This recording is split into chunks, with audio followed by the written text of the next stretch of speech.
उनकी संसद में हमीरपुर संसदीय क्षेत्र की आवाज उठाते हुए नहीं देखा। बहुत सारे मुद्दे ऐसे हैं जिनकी आवाज उनको संसद में उठानी चाहिए। सबसे पहले भाखड़ा बांध विस्थापित लोग जो आज उनको मरब्बे मिले, उनकी जगह चले गई, लेकिन उनकी आवाज भी कभी दिल्ली में नहीं उठाई। आज भी कईयों के कब्जे जो दूसरे लोगों के हैं, वहां के लोग बैठे हैं, लेकिन जगह जरूर उनको मिली, लेकिन वो जगह किसी और के कब्जे में है या और समस्याएं हैं। चाहे पोंग डैम विस्थापित लोगों की बात हो, वहां की आवाज भी नहीं उठाई। इसके बाद मैं बात करना चाहता हूं, आपदा हमारे हिमाचल प्रदेश में आई तो आपदा की आवाज भी संसद में नहीं उठाई। 11,000 करोड़ रुपए का नुकसान जो हिमाचल प्रदेश का हुआ, और ये दिल्ली की एजेंसियों ने और हिमाचल की एजेंसियों ने बैठ के तय किया था कि कितना नुकसान हिमाचल प्रदेश का हुआ। पहले तो अनुराग ठाकुर जी और बीजेपी के विधायकों को चाहिए था कि वो इसको राष्ट्रीय आपदा घोषित करवाते। चलो कोई बात नहीं, राष्ट्रीय आपदा घोषित नहीं करवाई आपने, क्योंकि जहां कांग्रेस की सरकार थी आपने कहां करवानी थी, लेकिन जो हक हमारा बनता था वो तो हिमाचल प्रदेश को मिलना चाहिए था, ये हमारा कहना है। उसके बाद हमने पिछले विधानसभा के इलेक्शनों में आपसे वादा किया था कि हम ओपीएस देंगे, ओल्ड पेंशन स्कीम, हम ओपीएस देंगे। हमने ओपीएस दी। पहले तो ये बोलते थे कि इन्होंने वोटा लेनिया, लेकिन ओपीएस नहीं देनी, ये तो वोट की राजनीति कर दे। लेकिन हमने प्रूव किया हम वोट की राजनीति नहीं करते, हम जो वादा करते हैं हम वो पूरा करते हैं। हमने ओपीएस दी।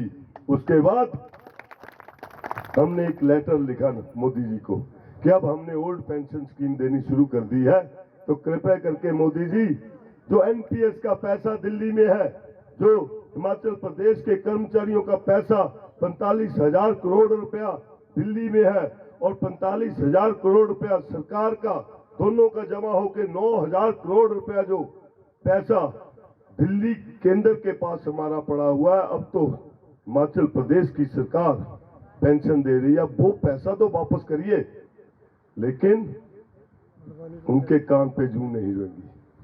ना तो संसद महोदय ने आवाज उठाई संसद में कि ये हिमाचल प्रदेश के कर्मचारियों का पैसा है, ये वापस मिलना चाहिए, ना मोदी जी ने इसके ऊपर कोई जवाब दिया। उसके बाद मैं आपको बताना चाहता हूं कि जो आप कोई भी सामान बाजार से खरीदते हैं, आपने कपड़ा खरीदा, राशन खरीदा या टीवी खरीदा, स्कूटर खरीदा, उसके ऊपर एक जीएसटी लगती है। जीएसटी एक टैक्स जब से शुरू हुआ है तब से लेके आज तक जीएसटी का एक नया पैसा हिमाचल प्रदेश को वापस नहीं मिला, जबकि 50% शेयर हिमाचल प्रदेश का जो बनता है वो भी वापस मिलना चाहिए, और सांसद महोदय ने ये भी आवाज आपकी नहीं उठाई।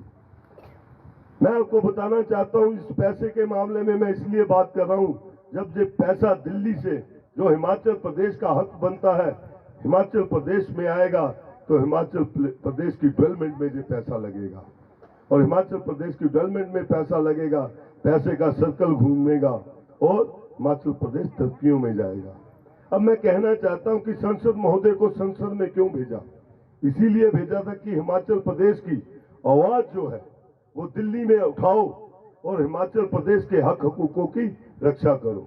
और इसके साथ साथ मैं आपको बताना चाहता हूं, जब केंद्र की सरकार ने अग्निवीर योजना लेकर आई तो सांसद महोदय ने कहा कि ये बहुत अच्छी योजना है। और मैं जो आपको बताना चाहता हूं कि अनुराग ठाकुर जी कब लेफ्टिनेंट से कैप्टन बन गए।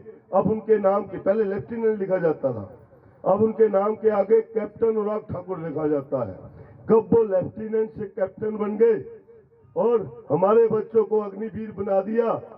मैं उनसे ये पूछना चाहता हूं, और आपने कहा कि अग्निवीर योजना बहुत अच्छी है, तो मैं पूछना चाहता हूं क्या वो अपने बेटे को अग्निवीर बनाएंगे? मैं तो नहीं बनाऊंगा।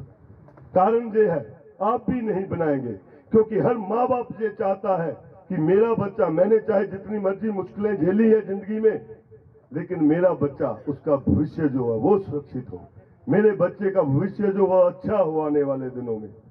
लेकिन अनुराग ठाकुर जी कहते हैं कि अग्निवीर योजना बहुत अच्छी है, मैं एक बात आपको घर से खबर लगी कि हरियाणा का एक बच्चा जिसकी विधवा मां थी वो अग्निवीर के तहत अपॉइंट हुआ और जम्मू कश्मीर में नौकरी करने लगा और वहां पे एक उग्रवादियों से मुठभेड़ में उसके माथे पे गोली लगी और वो मृत्यु प्राप्त हुई उसको, और सेना ने उसकी जो लाश है वो हरियाणा भेज दी एक एम्बुलेंस में।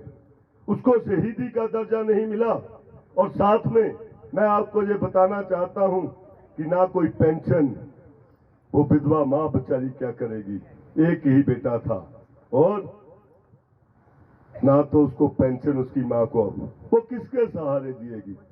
क्या हम चाहते हैं कि हम अपने बच्चे को अग्निवीर बनाएं?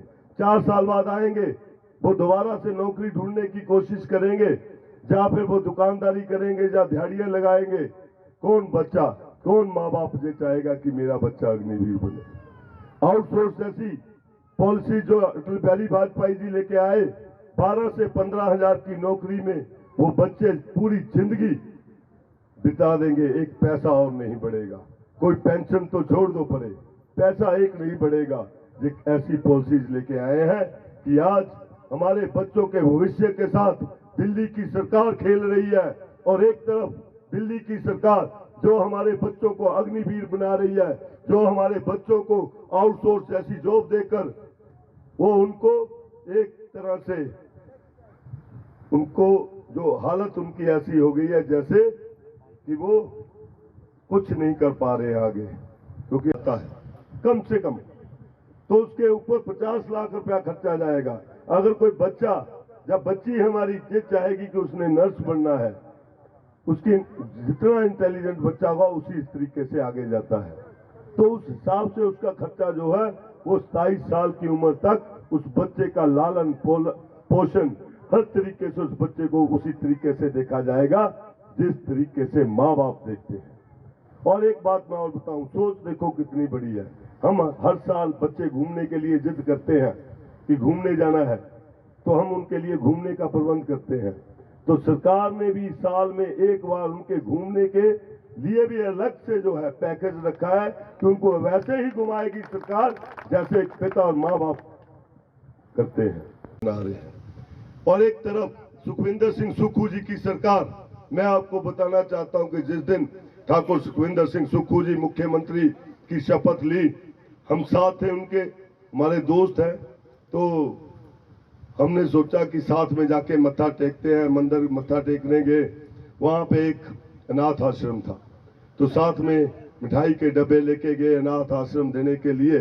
जब अनाथ आश्रम में गए तो सुक्खू जी ने देखा कि ये इन बच्चों की हालत कैसी है। हालत देखने के बाद उनके किचन में चले गए। वो किचन में देखा कि किचन की कैसी हालत है, जहां सोते थे बच्चे वहां देखने चले गए, तो हालत वहां भी देखी। तो आते हुए हमारे साथ बात कर रहे थे कि ये बच्चे कैसे जिंदगी गुजारते होंगे, इनका कोई सहारा नहीं है। तो जैसे ही वो अपनी सीएम की कुर्सी पे बैठे तो अधिकारियों को बुलाया और पहला आदेश ये हुआ कि 2 महीने के अंदर मुझे पूरे हिमाचल प्रदेश में कितने बच्चे जिनके ना माता है ना पिता है उनकी डिटेल चाहिए कि पूरे हिमाचल प्रदेश में कितने ऐसे बच्चे हैं। 2 महीने बाद ये डिटेल आई कि 4000 बच्चा जो है, 4000 से ऊपर बच्चे ऐसे हैं जिनके ना माता है ना पिता है।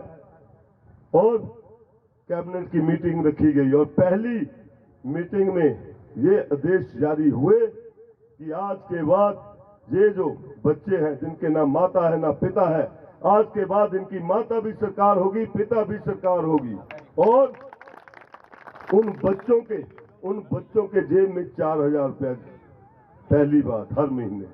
फिर उसके बाद 1 साल में 10,000 जो उनके कपड़ों के लिए। पढ़ाई का खर्चा सारी सरकार करेगी। 27 साल की उम्र तक जब वो पढ़ता रहता है तब तक उसका खर्चा सारी सरकार करेगी। अगर वो बच्चा चाहेगा कि मैंने डॉक्टर बनना है, वो इंटेलिजेंट है, तो उसको डॉक्टर बनाया जाएगा। आपको पता कि एक डॉक्टर